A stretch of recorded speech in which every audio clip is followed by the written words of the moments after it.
പുസ്തകത്തെ കുറിച്ചുള്ള ഈ സിംബോസിയം ഇവിടെ സംഘടിപ്പിക്കുന്നതിന് പിന്നിൽ രണ്ട് വലിയ ലക്ഷ്യങ്ങളുണ്ട്. ഒന്നാമതായി, നമ്മുടെ മാതൃസഭയ്ക്ക് വേണ്ടി ജീവൻ തന്നെ ഹോമിച്ച രണ്ട് ജ്വലിക്കുന്ന വ്യക്തിത്വങ്ങളായ സഭാസ്നേഹികളായ പാറേമാക്കൽ തോമാ കത്തനാർ, കരിയാറ്റി മാർ യൗസേപ്പ് മെത്രാപ്പൊലീത്ത എന്നിവരെ പരിചയപ്പെടുക. രണ്ടാമതായി, ഇവരുടെ സഭാസ്നേഹത്തിൽ നിന്ന് മാതൃക ഉൾക്കൊണ്ട് നമ്മുടെ സഭാശുശ്രൂഷകളിൽ അത് ഇന്ധനമാക്കുക. ഈ സിംബോസിയത്തിൽ അവതരിപ്പിക്കുന്ന വിഷയങ്ങളെല്ലാം ഈ രണ്ട് ലക്ഷ്യങ്ങളെ മുൻനിർത്തിക്കൊണ്ടാണ്. എനിക്ക് ലഭിച്ചിരിക്കുന്ന വിഷയത്തിൽ ഉൾച്ചേർത്തിരിക്കുന്ന പ്രധാനപ്പെട്ട വിശദാംശങ്ങൾ ആദ്യമേ തന്നെ സൂചിപ്പിച്ചു കൊള്ളട്ടെ. ഒന്ന്, സഭയെ സ്നേഹിക്കുക എന്നതുകൊണ്ട് അർത്ഥമാക്കുന്നത് എന്ത്? രണ്ട്, ഐതിഹാസികമായ വർത്തമാന പുസ്തകത്തിൽ പ്രതിഫലിക്കുന്ന പാറേമാക്കൽ തോമാ കത്തനാരുടെയും കരിയാറ്റി മാർ യൗസേപ്പ് മെത്രാപ്പൊലീത്തായുടെയും സഭാസ്നേഹം വ്യക്തമാക്കുന്ന ഏറ്റവും ഉചിതമായ സന്ദർഭങ്ങൾ. അതിനോടനുബന്ധിച്ച് ഒന്നാമത്തെ സന്ദർഭം മാർത്തോമ ആറാമനുമായുള്ള കൂടിക്കാഴ്ച, പുനരൈക്യ ശ്രമങ്ങളുടെ ആരംഭം. രണ്ടാമത്തേത് കഷ്ടപ്പാടുകൾ നിറഞ്ഞ യാത്ര.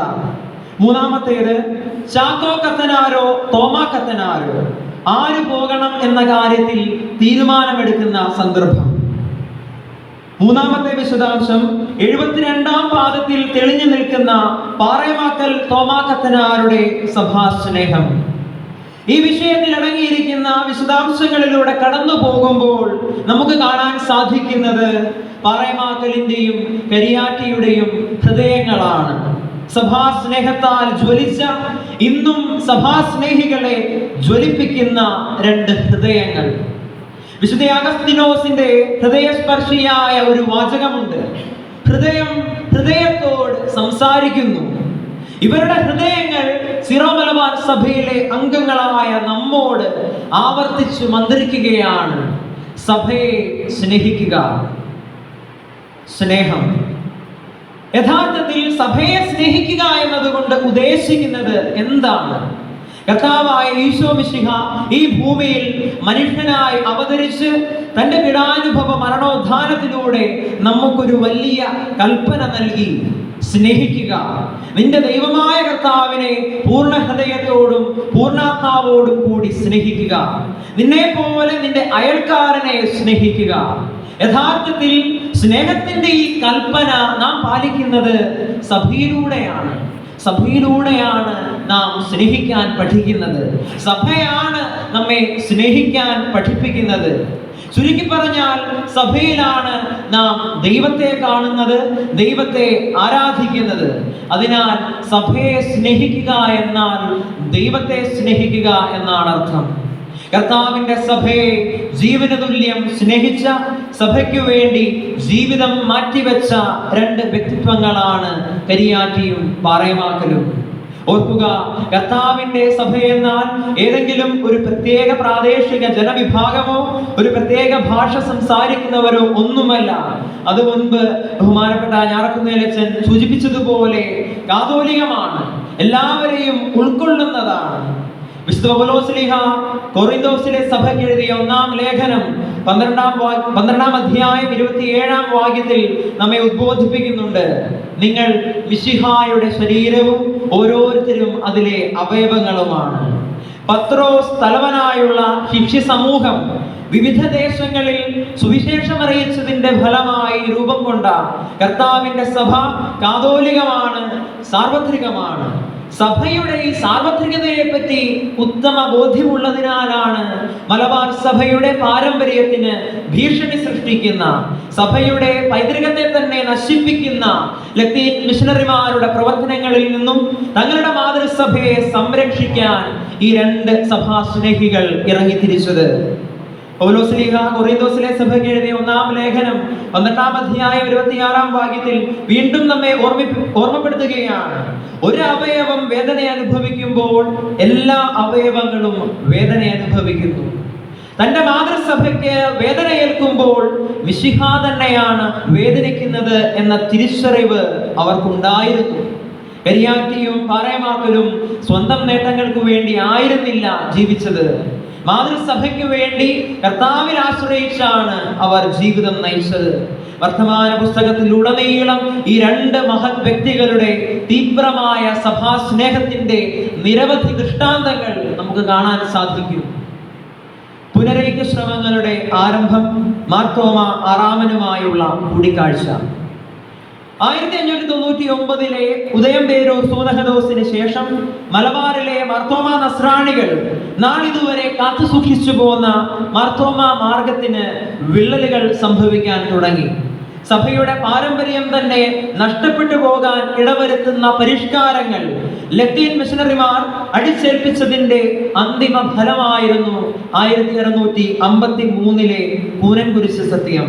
ഇതിനുശേഷം മാർത്തോമ നസ്രാണികളുടെ സഭ രണ്ടായി വിഭജിക്കപ്പെട്ടു, പുത്തൻകൂറും പഴയകൂറും. തങ്ങളുടെ മാതൃസഭ വിഭജിക്കപ്പെട്ടതിന്റെ നൊമ്പരം ഉള്ളിൽ കൊണ്ടു നടന്നവരായിരുന്നു പാറേമാക്കലും കരിയാറ്റിയും. സഭയുടെ ഐക്യത്തിനു വേണ്ടിയും സഭയ്ക്ക് നഷ്ടമായ പാരമ്പര്യം തിരികെ കൊണ്ടുവരുന്നതിനു വേണ്ടിയും അവർ ആഗ്രഹിച്ചു. സഭയുടെ പുനരൈക്യത്തിനു വേണ്ടിയുള്ള സുവർണ അവസരം അവർക്ക് ലഭിച്ചത് അന്നത്തെ പുത്തൻകൂറുകാരുടെ നേതാവായ മാർത്തോമ ആറാമൻ, അതായത് ദിവന്യാസിയോസ് ഒന്നാമൻ കത്തോലിക്ക സഭയിലേക്ക് ചേരണമെന്ന ആഗ്രഹം പ്രകടിപ്പിച്ചപ്പോഴാണ്. ഇദ്ദേഹം യാക്കോബായ മെത്രാനായ മാർ ഗ്രിഗോറിയോസിൽ നിന്ന് മെത്രാൻ പട്ടം സ്വീകരിച്ച വ്യക്തി കൂടിയായിരുന്നു. എന്നാൽ മാർത്തോമ ആറാമന്റെ പുനരൈക്യ ശ്രമങ്ങളോട് അന്നത്തെ വികാരി അപ്പസ്തോലിക്കയായ സാലസ് മെത്രാൻ താല്പര്യം പ്രകടിപ്പിച്ചില്ല. തന്റെ അധികാരം നഷ്ടപ്പെട്ടു പോകുമോ എന്ന ഭയം അദ്ദേഹത്തിന് ഉണ്ടായിരുന്നതിനാൽ മാർത്തോമ ആറാമനെ കത്തോലിക്ക കൂട്ടായ്മയിലേക്ക് സ്വീകരിച്ചാലും മെത്രാനായി സ്വദേശത്ത് വാഴാൻ അനുവദിക്കില്ല എന്ന നിലപാട് അദ്ദേഹം സ്വീകരിച്ചു. മാർത്തോമ ആറാമന്റെ പുനരൈക്യം സാധ്യമാക്കുക എന്ന വലിയ ഉത്തരവാദിത്വം ഏറ്റെടുത്തത് പഴയകൂറുകാരനായ സാലസ് മെത്രാനോട് വിധേയത്വമുണ്ടായിരുന്ന ദൈവശാസ്ത്ര പണ്ഡിതനായ തികഞ്ഞ സഭാസ്നേഹിയായ കരിയാറ്റി യൗസേപ്പ് മൽപ്പാനായിരുന്നു. നിരണത്ത് മാർത്തോമ മെത്രാന്റെ മുമ്പിൽ ചെന്നാൽ അയാളോട് യാതൊരു ആചാരവും ബഹുമാനവും കാട്ടരുതെന്നും എളിമയും കൂസലും കൂടാതെ അയാളുടെ മുമ്പിൽ പെരുമാറണമെന്നും അയാളുടെ ചോദ്യങ്ങൾക്ക് മയം കൂടാതെ കടുപ്പപ്പെട്ട മറുപടികളെ കൊടുക്കാവൂ എന്നും മറ്റുമുള്ള ഉപദേശങ്ങൾ നൽകിയാണ് മൽപ്പാനെ സാലസ് മെത്രാൻ നിരണത്തിന് പറഞ്ഞയച്ചത്.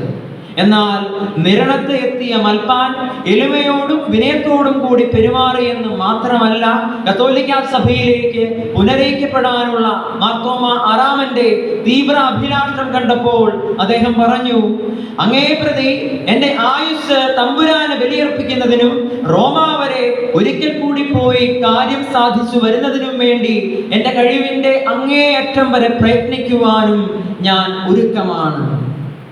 സഭയ്ക്കു വേണ്ടി സ്വന്തം ജീവൻ പോലും ബലികൊടുക്കാൻ തയ്യാറായ ത്യാഗോജ്വലനായ ധീരനായ സഭാസ്നേഹിയെയാണ് കരിയാറ്റിയുടെ ഈ വാക്കുകളിൽ നമുക്ക് കാണാൻ സാധിക്കുന്നത്. താൻ പറഞ്ഞതുപോലെ ഒടുവിൽ സഭയ്ക്കു വേണ്ടി അദ്ദേഹം തന്റെ ജീവൻ ബലികഴിച്ചു. കഷ്ടപ്പാടുകൾ നിറഞ്ഞ യാത്ര. കരിയാറ്റി മാർത്തോമ ആറാമന് കൊടുത്ത വാക്ക് വെറും വാക്കായിരുന്നില്ല എന്ന് നമുക്കറിയാം. പുനരൈക്യ ശ്രമങ്ങൾ ഫലം കാണാതെ വന്നപ്പോഴാണ് മാർത്തോമ നസ്രാണികളുടെ പള്ളിയോഗം കരിയാറ്റിയുടെ നേതൃത്വത്തിലുള്ള സംഘത്തെ റോമിലേക്ക് അയക്കാൻ തീരുമാനിക്കുന്നത്. വളരെ സാഹസികമായ കഷ്ടപ്പാടുകൾ നിറഞ്ഞ യാത്രയായിരുന്നു അവരുടേതെന്ന് വർത്തമാന പുസ്തകം വായിക്കുമ്പോൾ നമുക്ക് മനസ്സിലാവും. യഥാർത്ഥത്തിൽ വർത്തമാന പുസ്തകം വായിക്കുമ്പോൾ വേദനകളുടെ ചൂളയിലൂടെ നടന്നു നീങ്ങുന്ന ഒരു അനുഭവം നമുക്കുണ്ടാവും. മദ്രാസിലേക്ക് കാൽനടയായി അവർ നടത്തിയ യാത്രയുടെ വിവരണം 26-ാം പാദത്തിൽ ചേർത്തിരിക്കുന്നത് ഇപ്രകാരമാണ്: ഞങ്ങൾ തരങ്കൻപാടിയിൽ നിന്ന് പുറപ്പെട്ടതിന് ശേഷം കഠിന വേദനകൾ സഹിച്ച് ചുട്ടുപഴുത്ത കമ്പി പോലെ കത്തിയെരിയുന്ന പ്രദേശത്തുകൂടി നടന്ന് നേരം വൈകിയപ്പോഴേക്കും ഒരു വിധത്തിൽ പറങ്കിപ്പട്ടിയിലെത്തി. ചുട്ടുപഴുത്ത കമ്പി പോലെ കത്തിയെരിയുന്ന വെയിലത്തുകൂടി നടക്കുക, എല്ലാം സഭയ്ക്ക് വേണ്ടി, സഭയോടുള്ള അദമ്യമായ സ്നേഹത്തെ പ്രതി. ഇങ്ങനെയുള്ള ധാരാളം അനുഭവങ്ങൾ അവരുടെ യാത്രയിൽ നമുക്ക് കാണാൻ സാധിക്കും.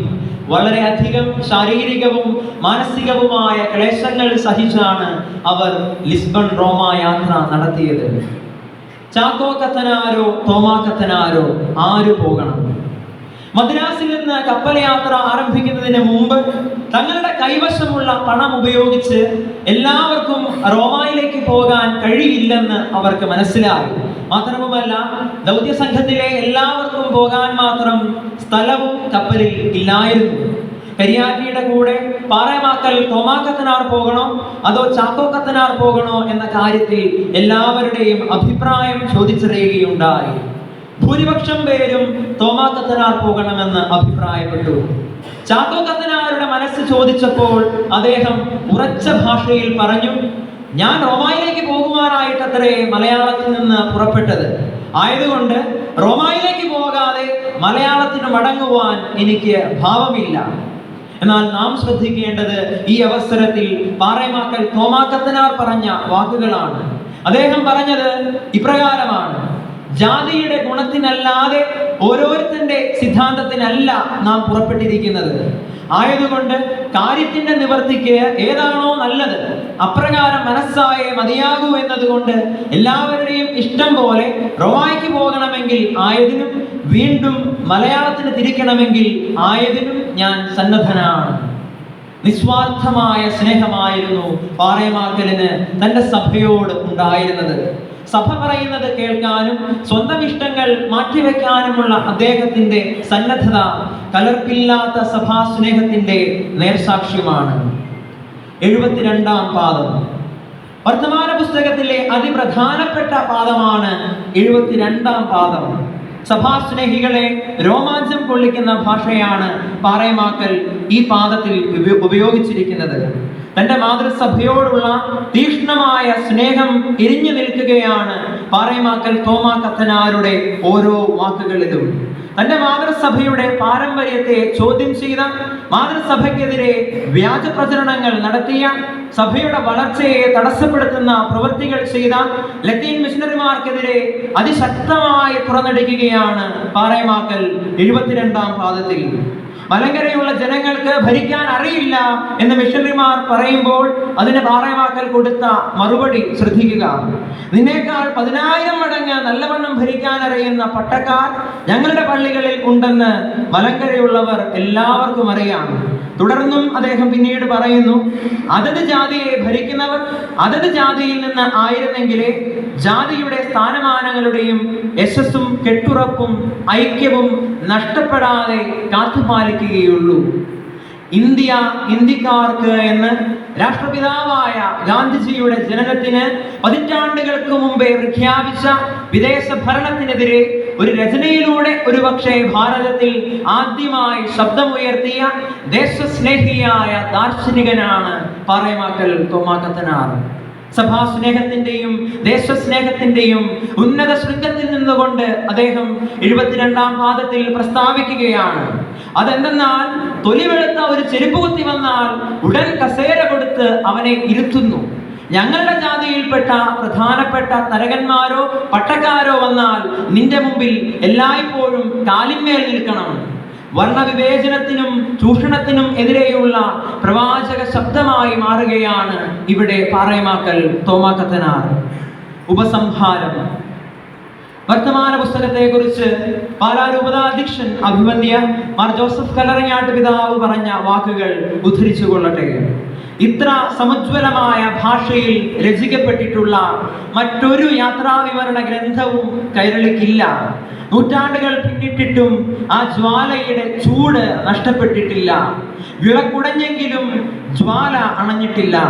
അഭിവന്യ കല്ലറങ്ങാട്ട് പിതാവിന്റെ വാക്കുകളോട് വർത്തമാന പുസ്തകത്തെ ചേർത്ത് നിർത്തുമ്പോൾ ഒരു കാര്യം നമുക്ക് വ്യക്തമാകും.